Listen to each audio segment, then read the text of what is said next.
All right. Well, good afternoon and welcome to everyone. We're excited to get a chance to both see and talk to our special guest, Mr. Rahal and Sato-san. Thank you. Welcome. Thank you. It's always nice to talk racing, especially when we're having such a great season. So we want to thank both of you for taking time to meet with us. I know everyone on this call really appreciates it. As you can see, we've got about 25 people or so online representing Keihin today. And we have members ranging from our production associates all the way to our president. Welcome, Amano-san. So we have some questions lined up from several of our members. Just a reminder, everyone, to keep your mics muted until you're called upon. Hopefully that'll make the meeting go smoother. All the Keihin people, that is. But before we get to those questions, we'd like to hear from our guests. So to start with, I'd like to offer some time for Mr. Rahal to share a few words. Well, thank you, and good afternoon, everyone. It's a great seeing you and chatting with you. Of course, this year has been an odd, very weird year. We've missed seeing you at the races. I'm sure you miss seeing us at the races as well. Yeah, it's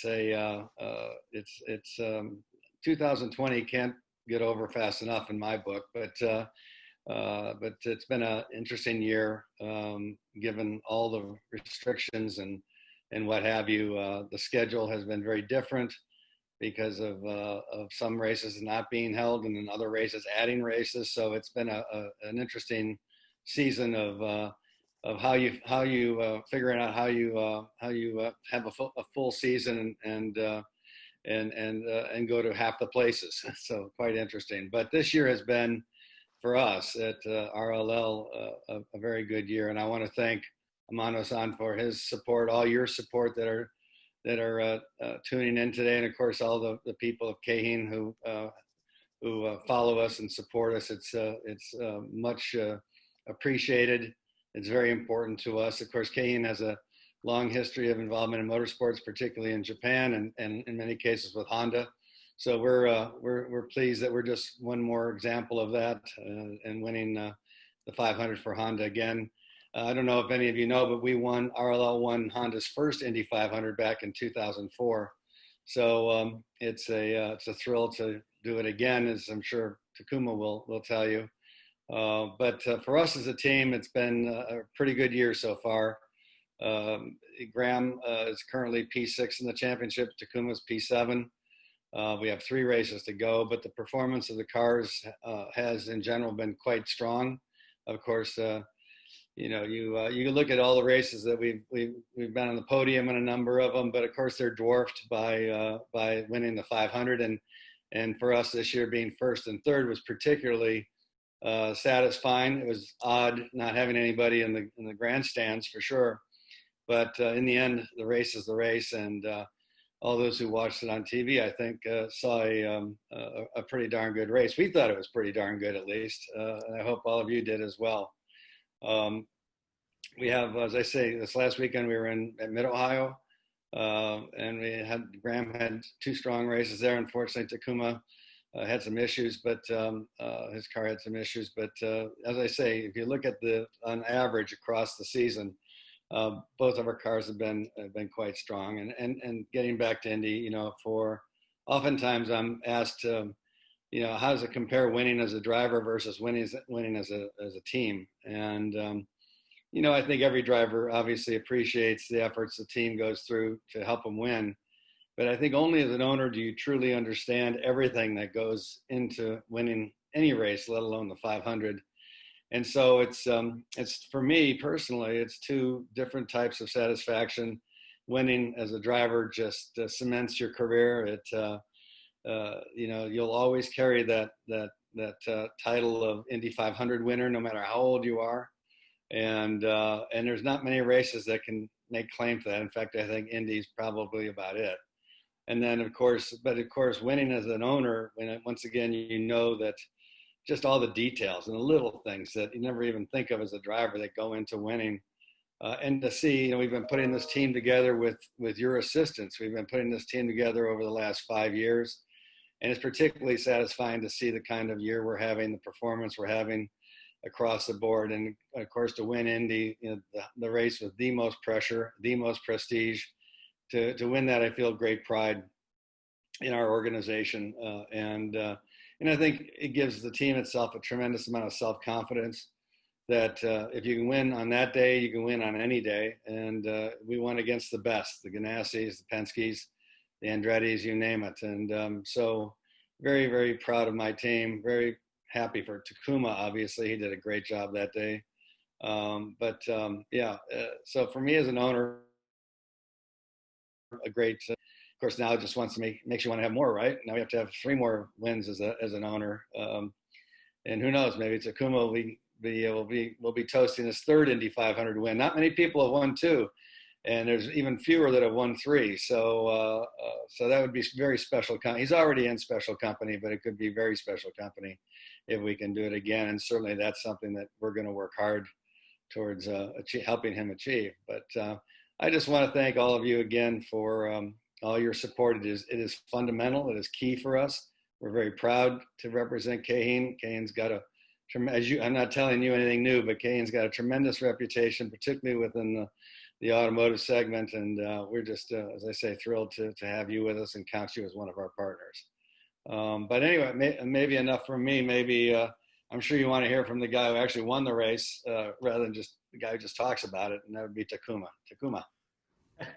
Yeah, thanks, Bobby. And first of all, good afternoon, everyone in Keihin. Like Bobby said, it's absolutely echoing what he says. It's just amazing, amazing day and outstanding performance from the team. So all the credit, should go to the team because, 1st and 3rd finishing at 500, it's not just a luck. I just, like Bobby said, it's just the details of working, dedication. All the boys did a fantastic job from the, absolutely fantastic for the team. So, the Keihin plant being in Indiana, shame that, no one could come to the Indianapolis Motor Speedway that day. Nevertheless, all the fans, couldn't come on 357 people. But, like Lipitli said, we know the millions of people watching on TV at home safely, hopefully. And, we had a special day. And I show you this one. It's very honor to have Indy 500 win. This is something I was always dreamed about it. And my first achievement was done in 2017 with a different team, but I particularly wanted to do it with Rahal and Racing. Now, needless to say, I think as many of the people knew that what happened to 2012, I couldn't deliver this ring to the Bobby. It's just the one last, I don't know, it's maybe less than 2 miles to get this ring. But with David and Mike Lanigan and 3 and true big owners, and I was finally be able to deliver a great day at a few weeks ago. So thanks again for the fantastic job from the entire team, and I'm really proud to be the number 30 cars pilot. And of course, Keihin's support is one of many, but I think without you guys and support, we wouldn't be racing here as competitively like Bobby said. So thanks again, and we can answer lots of questions today, and hopefully have a great time this afternoon. All right, thank you very much to both of you. So we appreciate those comments. So with that, we'll go ahead and get started on some of our questions. Our first Keihin question. And I guess either one of you guys can jump in and answer this, or both of you, but this is kind of a general question. So Matt Reynolds, you're up. Hello. Out of all the different tracks you visit and race throughout each season, which is your favorite and why? Is it the technical aspect, the memories, the location? Well, I go first. Obviously, Indianapolis Motor Speedway.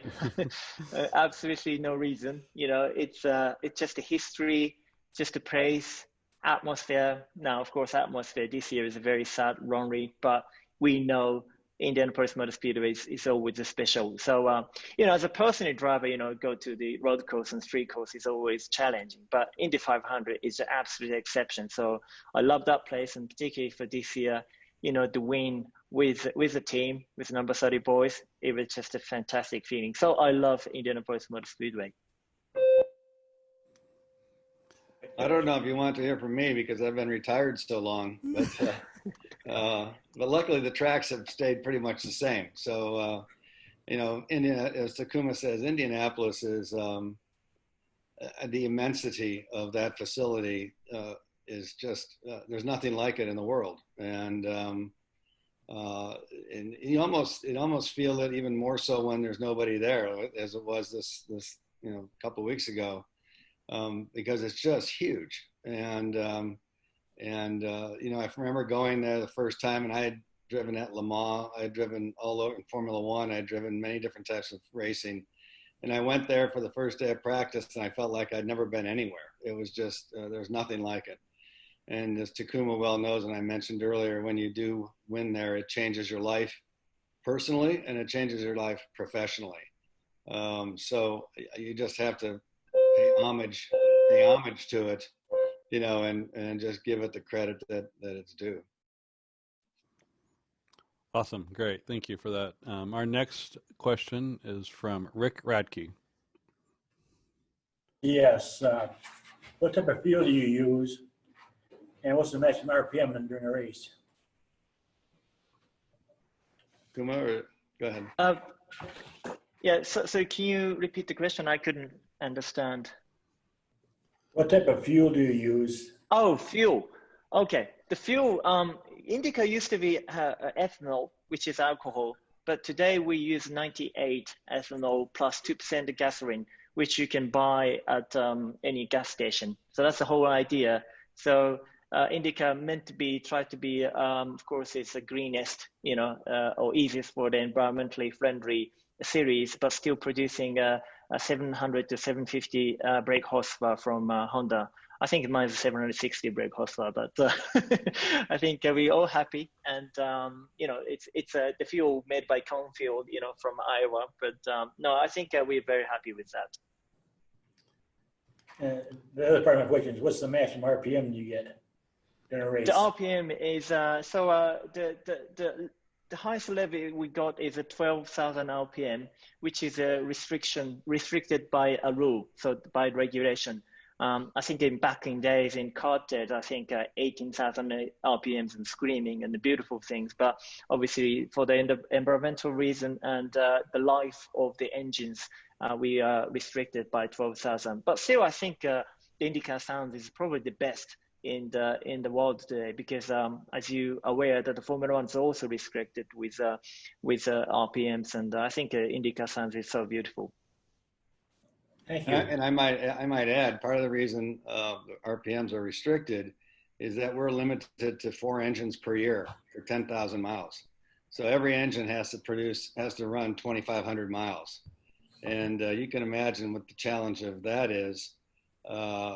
When you hear all these guys racing like crazy, and to get the reliability and the performance is pretty amazing. It's a great accomplishment, and Honda has done, particularly this year, Honda has done really a fabulous job. At Indy, it was clear that the Hondas were stronger than the Chevrolets, and that's not always been the case. So this year was really good to be on a Honda team. A follow-up question to that is, if you have a really good engine and it exceeds the 2,500 miles, do you stay with it, or do you immediately go to a new one? Yeah, no, you're on to the new one. So, and believe me, there's times when you do have a good engine, and if you could, you'd beg the person to let them leave it in there, but it's 2,500 miles and out.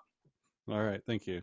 Yeah, in addition, it used to be the engine building quality was a little bit thereabout, but today is the power is just less than 1% different between engines. That's how HPD and Honda are putting effort for the quality and give us a great opportunity for racing really hard. All right, thank you. So next up is Travis Manning. Is what is the most mentally challenging part in a race car during a race? Example, heat, sitting in the same position for hours, or the fear of crashing? It's a mixture feeling. Of course, that you know, some fear is related as the name of the sport, and you're traveling. You know, Indianapolis Motor Speedway is, you know, over 200, well, sometimes 230 miles per hour, and it is absolutely on the edge. So you're fighting for the fears, but also if you're in control for the situation, you have more excitement too, because you know what's happening for the next thousands of seconds. So it's a great feeling, but sometimes it's hard, you know, facing to the racing. You want to go race hard, but you have to back off a little bit because to save the fuel, to stretching to the pit window. And if you're pushing too hard for the earlier part of the race, the tire degradation will go, you know, it's very extreme. So you have to maintain, you know, save the resource, and you need to push when you really need it. So I think it's just a lot of things happening. The race is a sport, as a name of smaller sport, but it is at the same time, it's a science too. So the boys pit stop, you know, mechanical aspect, and the car has to be competitive initially because we cannot go faster than what the car can do, you know. So the engineers and teams preparation is extremely important. On top of that, the race car driver make a final just 1% of the difference, but that's all about, you know, teamwork. So it's a lot of adrenaline, a lot of fear, there's a lot of sometimes upsetting the feeling and anger as well, but sometimes it's a great satisfaction. And when you cross the line, and as a winning passion, you know, I think it's just nothing like it. You cannot feel this kind of feeling, Right. you know, in daily life. So I'm completely love in the motor racing, and the fact that, you know, building something, structuring something with a whole team, that's absolutely amazing time. Right.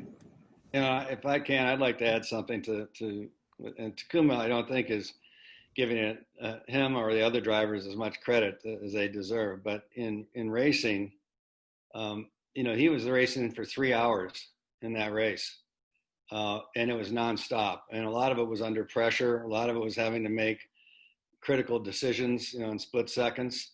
And I think racing is the only sport where the participants, they have to concentrate 100% all the time. There's no timeouts. There's no TV timeouts. There's no changing of sides. There's no, you know, this, that, or the other thing. You're there, you know, you're focusing 100% on what you're doing. And that is mentally exhausting.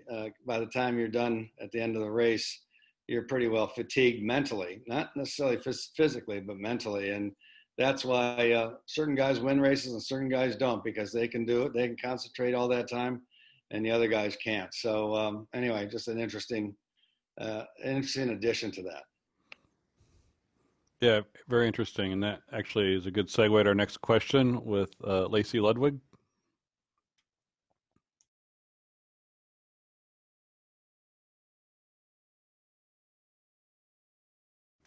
Who's having problems with her mute button, apparently.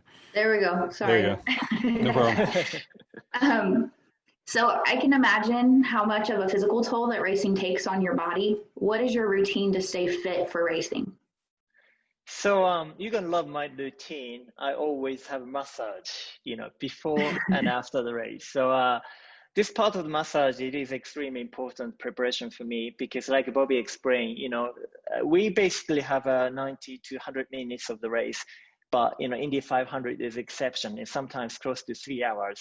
And this year, I think most of the guys is sort of dehydrate, you know, after every single race, because we have an aero screen, which is protecting the driver from flying debris. And, you know, big thank you to the improvement for the safety. But on the hindsight, that the car is very hot. We have some ventilation, the air comes in, but in a cockpit, the temperature is go up to 150 degrees. So basically, we lose about 5 to 6 pounds of the body weight after every single race. Now, even you drinking the water, about a liter or liter and a half, but that's not enough to compensate, what you lose. So basically it's very hard, but the preparation is much obviously save the energy before, but also as a race car driver, this is a unique sport. You cannot warm up yourself in the sport. So, another word, if you're a track and field athlete, you can do that little bit jog and you can, to feel the for the actual run. But in a race car, you have to drive it, which is a very different aspect. So all I do is obviously the massage is wake up to your muscle, and then I do a lot of warm-up training, like sometimes it's boxing and a lot of pulling for the extra ladders and stuff like that, just to keep your how can I say, mentally, physically, you need to be ready. So it's about 45 minutes of the preparation before getting in the car. So therefore, when you get in the car after the green flag, you can be nearly 100%, from the start, then maintain the concentration till the checkout flag. So it's tough. And, after the race, there's some of the bruises, and because we pulled like 4.5 Gs in every single corner. So we bruises on the shoulders and hips, and, sometimes got a spasm from the lower back because you hit the brake, you twice as your body weight. So it's a lot of physical aspect. And then after the race, mentally, physically, you're completely exhausted. So that's why I think this year's a double header is always a fun, but that always very, very tough for physically, for not just for the driver, for the boys too. Okay, another pre-race question with Mike Sears.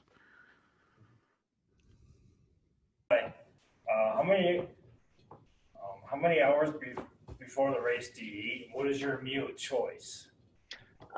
Yes, so as being Japanese, I can eat most of the stuff, but I love plain noodle. You probably know that called the udon, which is basically the rice powder based on the noodle, soup noodle. So it's easy to eat as well. So digestion time, you want to be ideally from 90 minutes to 120 minutes before jumping into the car, so that you don't really feel hungry, but all the energy absorbing to be ready to go. So about 2 hours before the race, I started to eat, and then that's a simple, basically carbohydrated. You don't need to be some oil or deep fried stuff, or even meat. You don't really need it for the next 2 hours. You only need is just the sugar for the power. After the race, you need a lot of vitamins, and usually the Bobby is grilling a nice, beautiful steak. So I love sharing the meat with Bobby as well. Okay, next question. Let's go to Dave Portman.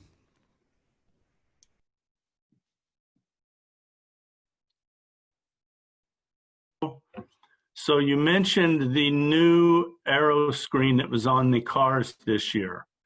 Was that much of an adjustment or an obstacle to overcome as far as vision or anything like that at the Indy 500 this year? I think it's amazingly, it's not much different.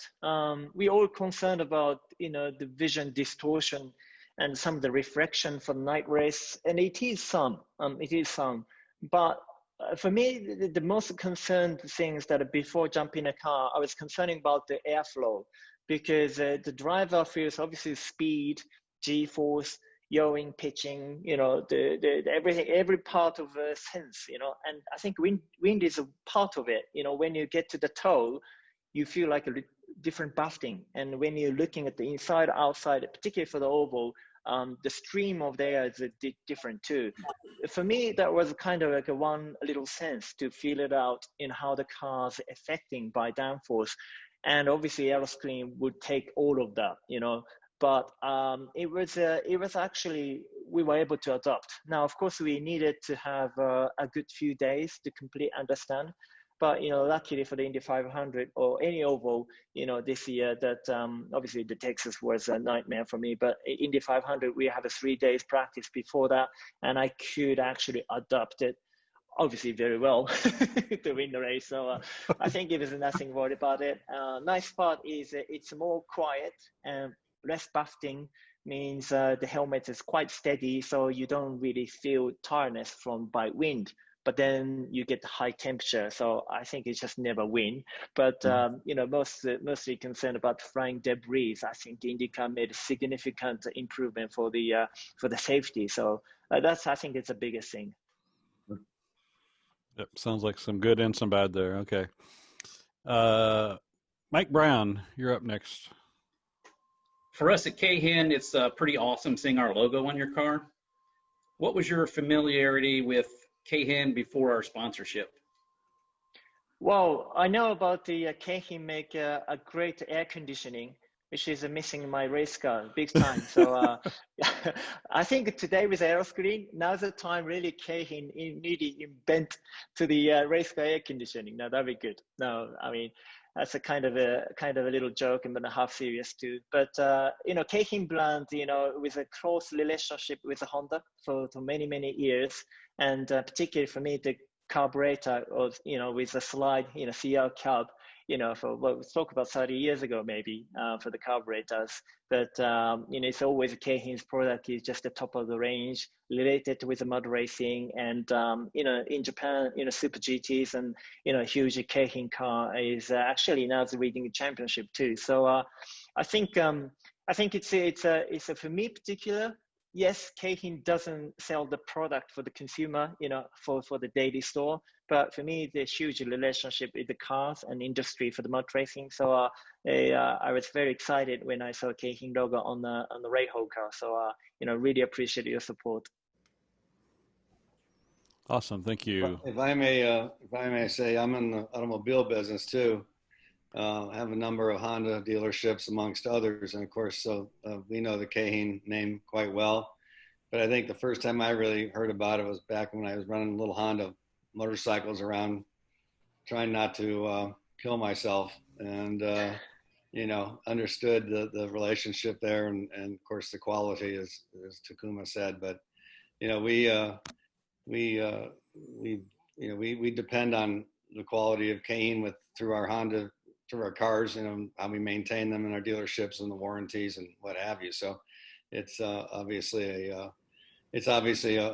great name. And of course, and as I said earlier in the beginning, I was thrilled to see Keihin join us, in particular being a factory Honda team. And of course, as Takuma was saying, the clear relationship that Keihin has had with Honda over the years and in racing. So just really pleased when Keihin came on board. You make us feel proud. Awesome. All right. Matt Reynolds, you're next. Could you share some thoughts on your iRacing experience? Did you like it or dislike it, and why? Well, I think it was definitely interesting. For me, particularly just a pure result point of view, I didn't succeed.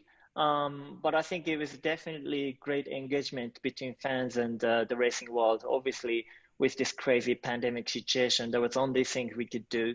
And, the iRacing is closer to the a real simulator on the market, outside, because we have HBD and Honda developed the very expensive simulator, which we are allowed to use for certain days in the team, which is proper.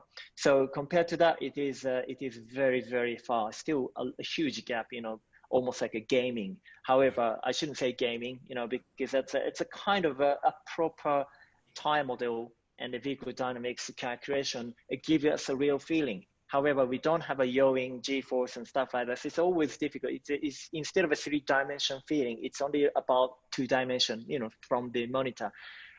It's a fun, for sure. It's a fun. And I think it would be nice to have a kind of event, the racing with some of the fans and a professional race car driver all one together online. I think it's a whole idea of having a virtual racing. I think that's a great idea. But if you become just a professional, the virtual racing car driver, I would probably rather watching on the movies on the screens. And I would just say, I don't know about you, and that's a good question. A couple of things. Number one, I thought it was, the graphics were so good. I had one guy call me up and say, "Hey, I thought you said you weren't racing at Barber." and and he was watching the race, and because it looked awfully realistic. But I don't know about you, I had to remind myself that it wasn't the real thing, because I'm cheering Takuma on and Graham on, and come on guys, come on. It's like it's the real thing, and my wife was telling me to calm down because it's not real and everybody's racing and other stuff. But I thought it was a nice diversion, I guess, is probably a good way of saying it, to get to when the season was delayed. At least it kept things kept everybody's interest going, and I'm sure they'll end up doing it again next year. So it's only going to be better too. I mean, it's amazing the quality of the graphics and what have you. That just gets better and better. But it was hard for me to understand or to accept that it wasn't the real thing, because I was cheering it on as if it was. We have that to look forward to next year again, it sounds like. So awesome. Next question is from Shane Clausen.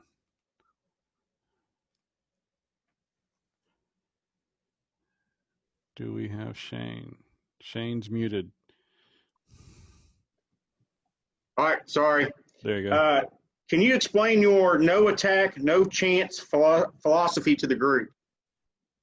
Okay. I had to go back to the ages ago. So the fundamental no attack philosophy, it is obviously never give up, which you can apply many of the things in your life, not necessarily with the mud racing, because my philosophy firstly come from the bicycle race. If I make a longer story to make it short, I'm from the no background from racing family. So my both parents had no idea for the racing. And all I had was just a metal frame with a push bike. And but of course I loved the cars and mud racing, since when I was a kid. In fact, my dad took me at Japanese Grand Prix in Suzuka for the first time in Formula One. That was I was 10 years old boy. And that day I got to dream about it. But since then, I had to wait the next 10 years until start racing. So those 10 years period, I was racing in the bicycle quite seriously. So I won the All Japan High School Championship, and as well as individual race in university, I won one race. So that time I was quite seriously doing that and aiming for the Olympics at that time. Now I don't think I can make it, but anyway, the point is in a bicycle race, many of you know probably aware that it's all about air drag. And so the guy basically sitting behind to get the tow and conserve the energy, and then you have to make most of it for the final. But that's kind of related with luck too. So usually for the great bike rider is basically go up to the attacking by himself, and that's what we call the attack. And usually what happened to the big hill climb. So let's say Alpines or Pyrenees, the great guys basically they go in attack, and unless you really attack, there's no way you can win the race. So that's come from no attack, no chance philosophy myself in the bicycle days. And when I start driving, still no attack, no chance. So that's why it's me. It's not I'm following what I say, but just what I do. It is kind of no attack, no chance. But it's a great sometimes, but it's not great sometimes, and Bobby knows that. But my ex-owner, the Jimmy Bassa say, "Oh, Takuma-san, no attack, no chance." But he also said too much attack is also no chance too. So it was a funny moment.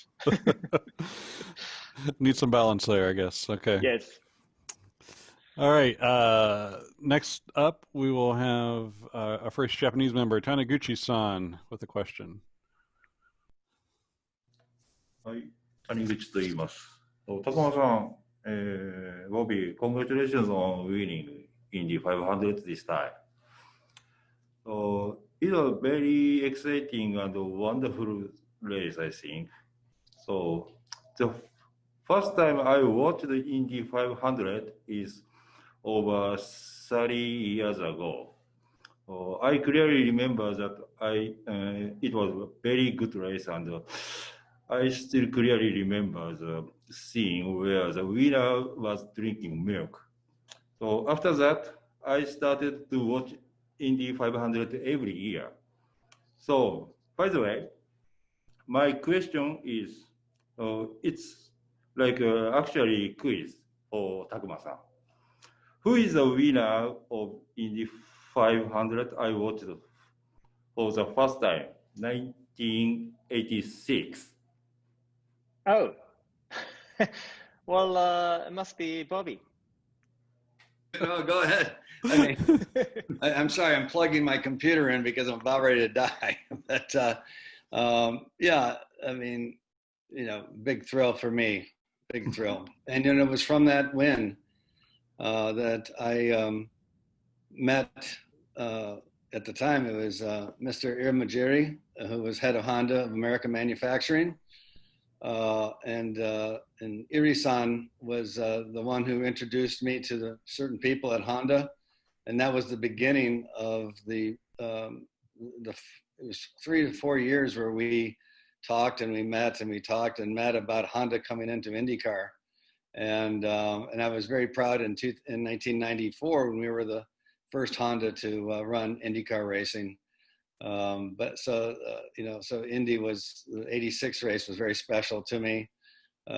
Also special because my team owner at the time was quite ill, and we were able to win the race for him. Unfortunately, he passed away about 10 days after the race.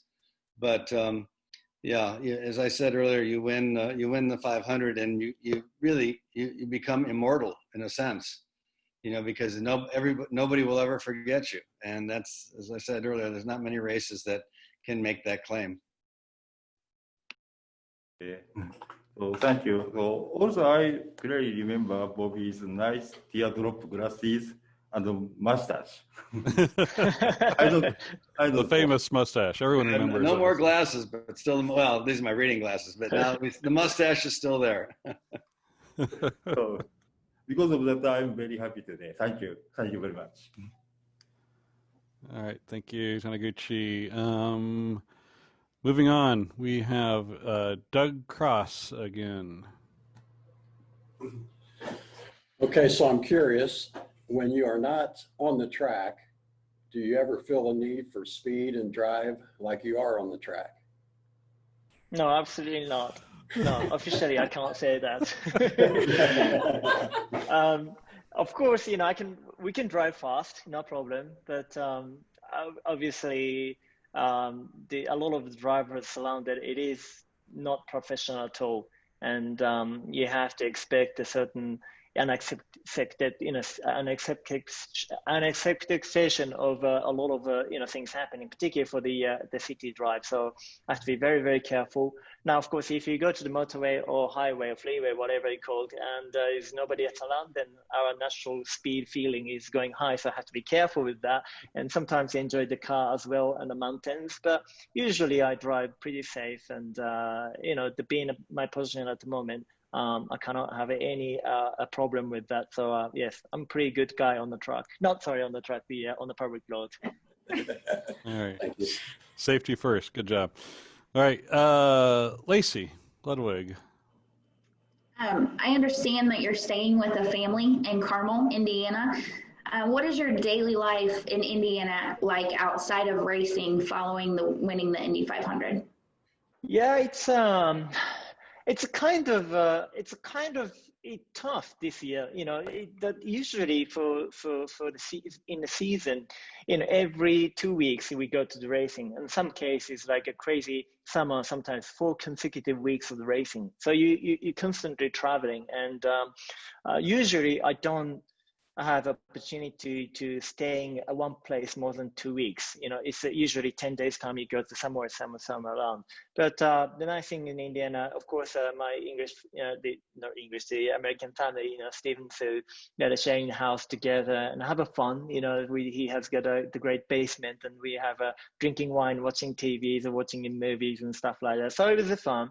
And all the communities and cheering on us too, because sometimes when I traveling and come back, And like, oh, Takuma, you come back and congrats on the last weekend and stuff like that. It's just all the neighbors and naturally just cheering on us. So it's nice. And of course, you know, a lot of Japanese community in Indiana, like your company. So, you know, we have a great Japanese restaurant, which I always enjoy. I remember first time I came to India about 10, 11 years ago, there was no ramen shop. Maybe there was one, but now we have 3 or 4, you know, authentic proper ramen. So that's a seeing that it's a great Japanese community, you know, growing, and certainly have a great fun in the Indiana time. Awesome. Okay, thank you. We're going to skip down to Doug Cross again. Okay, has there ever been a time during a race that you said to yourself, I should have chosen a different career? No, I don't think so. I love what I'm doing at the moment. I love just the racing. I love the driving. Having said that, I think Bobby would agree that, you know, the race driver in the entire whole career, apart from you are leading the championship big time all the time, you know, it's just maybe less than 10% you'll be happy in the car. Another 90% is just all about frustration.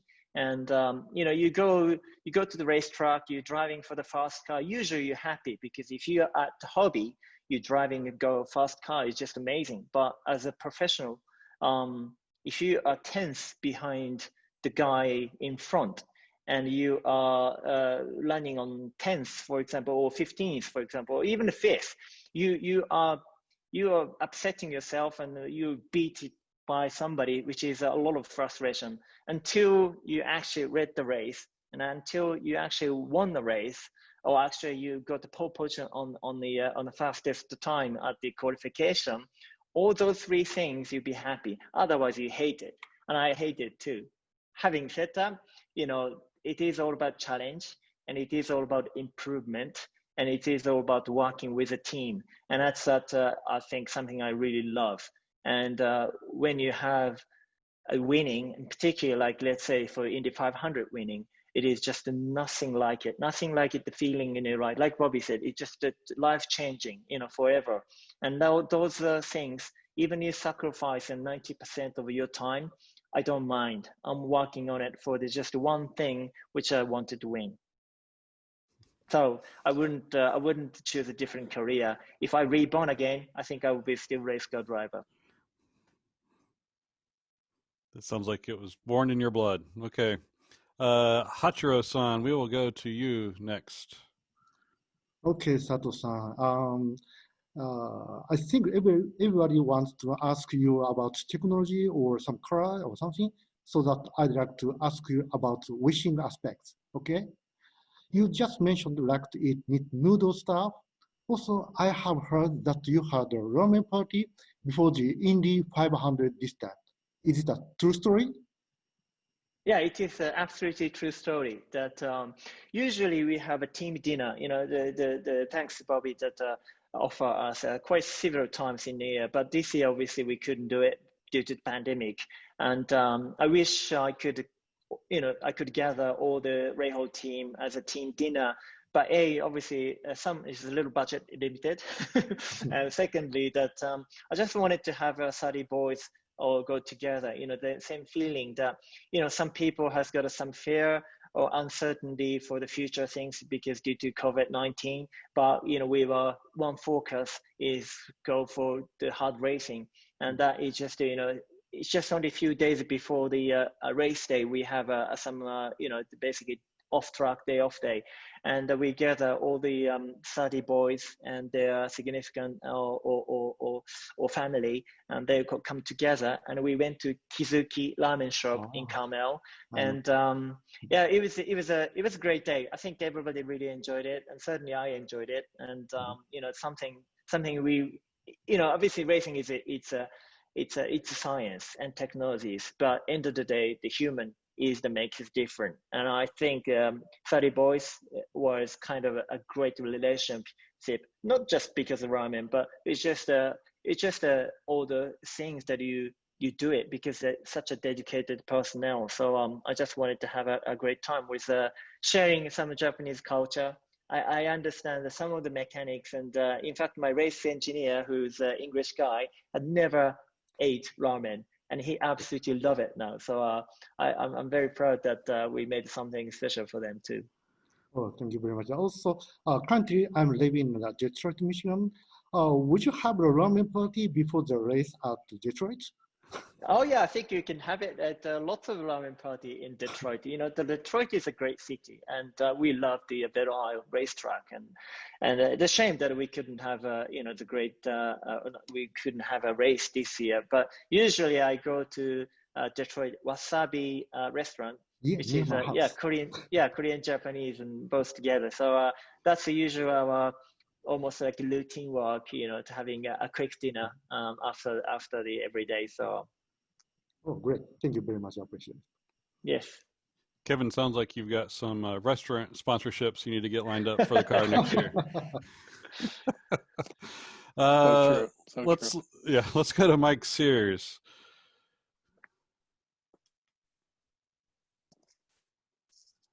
IndyCar. What do you get emotional without fans on your victory lap? At the victory lap? Yeah, with no fans because of the COVID. Right. Yeah, I mean, it was just a sad moment, and feel lonely again. But like I said, you know, we understand the difficulty, so we have to really appreciate the everyone who make this happen. In other words, you know, Indianapolis Motor Speedways, as well as the Roger Penske new ownership, and also, you know, many people who make this race possible. Because I mean, frankly speaking, this year many athletes didn't even have opportunity to perform their field due to COVID-19. So we were very fortunate, even just the race. I understand no spectator is always sad, but I think we understand the circumstance.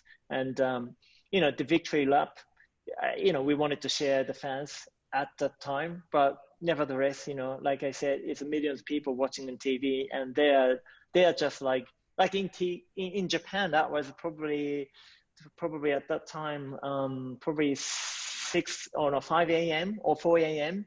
I'm sure the lot of fans are very happy and shouting and jumping all over the place at the 4 a.m. So I know the fans very excited through the TV, but that's we have to live at the current crazy situation. So I'm okay with that. I think it's most important things that the next year, we hope we have a full capacity for over 300,000 people, and all you get the ticket is Rahal Running and Racing in the big picture of in front of the ticket. That's the most exciting thing. So it'll be great. Yeah. Okay, so yeah, we are running low on time, but I think we'll have one more question, and I'd like to go to Randy Miller for your second question there, Randy. Yeah. Congratulations, Takuma. I'm a little biased, but I consider you the greatest race car driver to come out of Japan of all time, and there's been some good ones, and Kobayashi comes to mind. But who is your all-time favorite race car driver growing up? Well, all-time race car driver for me, there's many drivers. Of course, of course, my boss Bobby Rahal too. But when I was a kid, so when I was 10, you know, my dad took me to the Suzuka for the Formula One. That day, first time I saw the Ayrton Senna, you know, who's come from Brazil, and he was only driving for the little Lotus car and qualified 7th, but then finishing 2nd. And from my point of view, even the Gerhard Berger was the winning by Ferrari, you know, red Ferrari, but I had no interest in that, you know, but instead the guy was only making possible for the overtaking on that day, and he was just driving it in absolutely beautiful. So yeah, it's all time my hero is Ayrton Senna, and still is, and his commitment and dedication for the racing, this is just extraordinary. So yeah, I'm a big fan of his, and I was very sad when he passed away and back in 1994, and that was just 2 days before my first big race in a bicycle in high school days. and I got a black band in here. And then if I won that race, it could be just Ayrton give me a present. But if I lost, I'm gonna blaming him. So that's kind of mentality I was. So, but still, Ayrton is just an amazing guy. I wish I could meet in person in my life, which I never had it. Thank you for sharing that. That was a good story. We are basically out of time, so we didn't get to all of our questions. Sorry to those of you who didn't get to ask all your questions, but we want to again thank you for putting up with all of our questions, Bobby and Takuma. Thank you for your time again today. We want to wish you luck here in a couple weeks here in Indy. Want you hopefully another winner's circle victory party would be fun. Yes. Well, I believe they're going to allow spectators at the Harvest Grand Prix at Indy in a couple of weeks. So we hope to see you all there. Yeah, we'll be there. Awesome. Thank you. Thank you. Take care. Thank you, everyone, thank you for participating. Thank you. Bye-bye. Thank you. Bye. Bye. Thanks. Bye. Thank you, everyone. Have a good day. Kevin. Thank you, Kevin.